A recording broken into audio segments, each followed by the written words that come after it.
Hi, welcome to the second part of how to build a membership site on your WordPress page. We've already looked at part 1, which was how to install the membership plugin and how to go down through and set up things like your subscriptions, your groups, your memberships, things like that. So let's take a look at how we go on to the next part, which is setting the content for different pages on your site. I'm going to go into membership and I'm going to go down to edit options. I'm also going to open up a second dashboard site here, and I'm going to take you into pages. Now in the pages screen you can see that I have built pages for the gold membership, a home page, members only information that only members will be able to see, an opt-in and upgrade page, a register page for if new people want to join the membership for the site, and a your account page that a member can go and see what's going on with their account in particular. Once I have these pages built, I'm going to go back into my membership options screen, and this will allow me to set some of my other settings. For instance, at the top is my stranger settings. This means that if someone comes to your site who isn't logged in or doesn't have an active membership, this allows you to decide what their membership level will be. You can either give them none, meaning they can't access anything on the site, or they can only access gold level or silver level. Obviously, if they haven't paid to join your site, or even if you have a free site and they haven't joined it, you probably want to stick to no access to content. Underneath is the user registration. If you have a free user registration on your site, select the subscription that they'll be given to originally. However, I have a paid subscription model on here, so it's best to set this to none.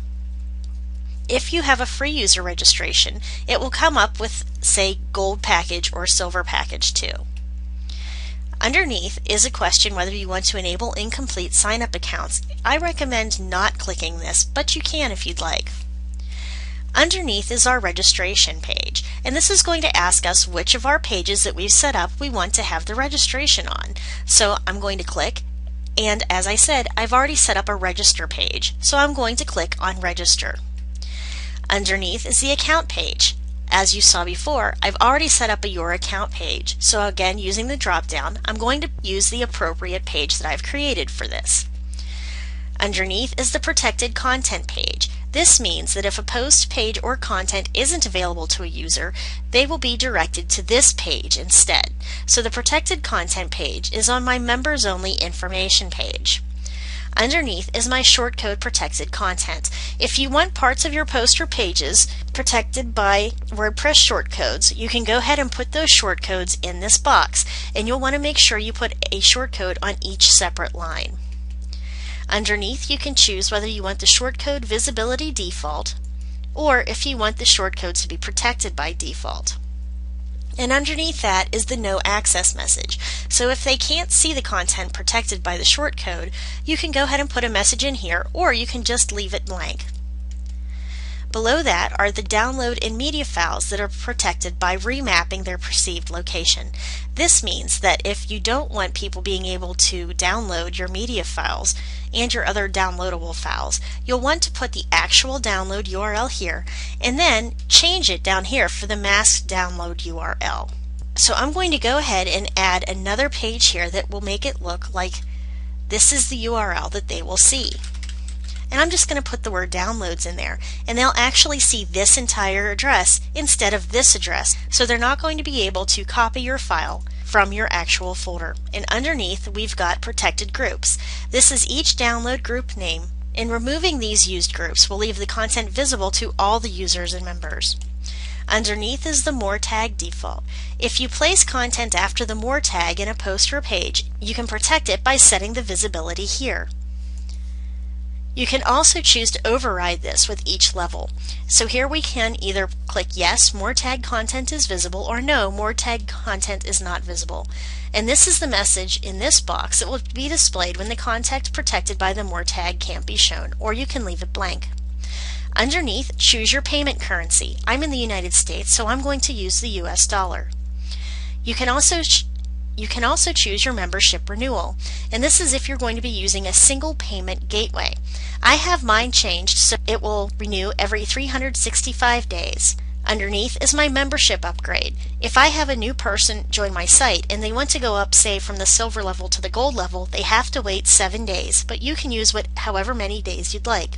If you decide that you're going to send out, say, an email blast with invitation codes that will be needed to join your site, you can click right here for Require Invite Codes, and then each code that you send out you'll want to put in this box on a separate line, and that will make sure that anyone who comes to the site with this code can go ahead and access your membership.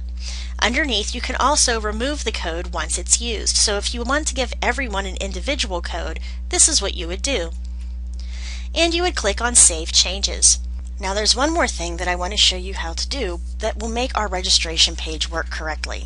When we go into our Membership tab, we're going to click on Membership up at the top. And we're going to go to Edit Options. In Edit Options, I'm going to scroll down till I get to the registration page. And remember that before we had made it so the registration page is on our page called Register. Right here above that box, you'll see that it can contain any content, but it has to contain this shortcode in some location. So I'm going to copy this entire shortcode, which is bracket subscription form end bracket, copy it, and then I'm going to go into my registration page. So go to Pages and then Register. And I'm just going to paste that right here into my register page. Now this is something interesting and it may worry you at first, but you'll see why in a moment. If you click on Preview Changes, it's going to bring up your WordPress site on your register page, and it just shows Step 2, select a subscription from the options below. I'm going to go back into my Membership tab and I'm going to go down to Edit Subscriptions. And these are my subscription plans that I'd put in earlier, and they're both inactive. I'm going to go ahead and click Activate for both of these. And this will show you that they're active. I'm going to click on my free content first.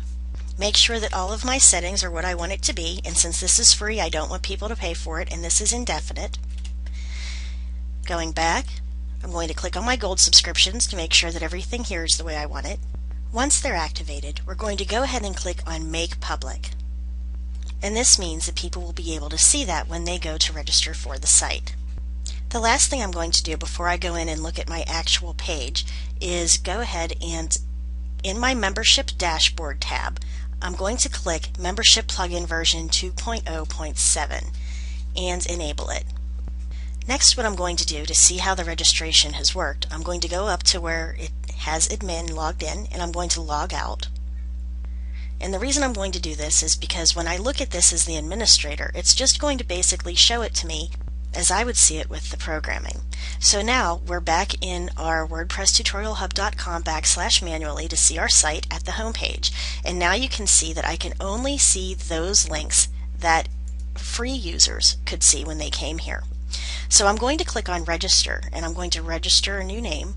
I'm going to create a new account and register it. Next, it allows me to choose my subscription. And you can see right now I've got a subscribe button on the free content, and I also have the gold subscriptions. And I'll go back in and I'll make sure I have a subscribe button for that too. And I'm going to click to subscribe on the free content portion. And now it says thank you for signing up. So my subscription is now set up and I should be able to visit the free content. So wasn't that easy? Now I'm going to go in and take a look at what happened with my subscription from the administration standpoint. So I'm going to log back into WordPress under my administration name, and I'm going to go up to membership, and you can see now we've got our membership counts, how many have free content, how many have gold subscriptions, total users, and deactivated users. And I deactivated 3 as I was working on how to show you this tutorial, so that's why that's there. So if I want to edit any of the members, I go into Edit Members, and these are all of the membership names. Now since this is the one I just activated, it comes up as active. I can also deactivate it and edit it. Let's click on Edit and see what happens there. And this allows me to put in more information about this user, and also to change their password if I'd like. I can also choose whether to give this user access to administer the membership system, and then click Update User.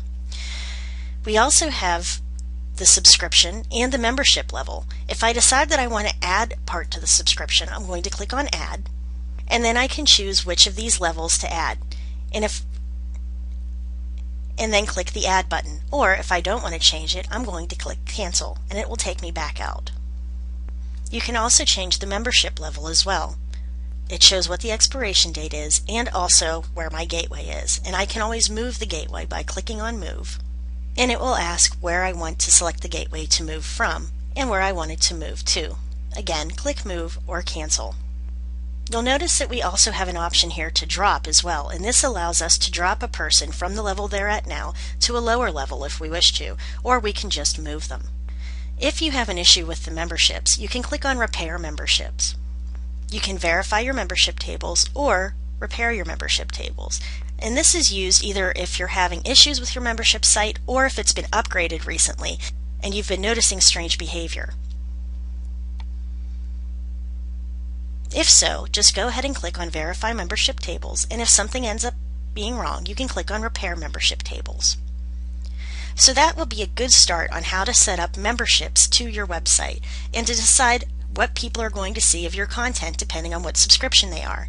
So I hope you found this really useful. This is a great, easy tool to keep track of all of your memberships without even having to worry about going in and doing it manually. So thanks for watching, and I'll see you at the next tutorial.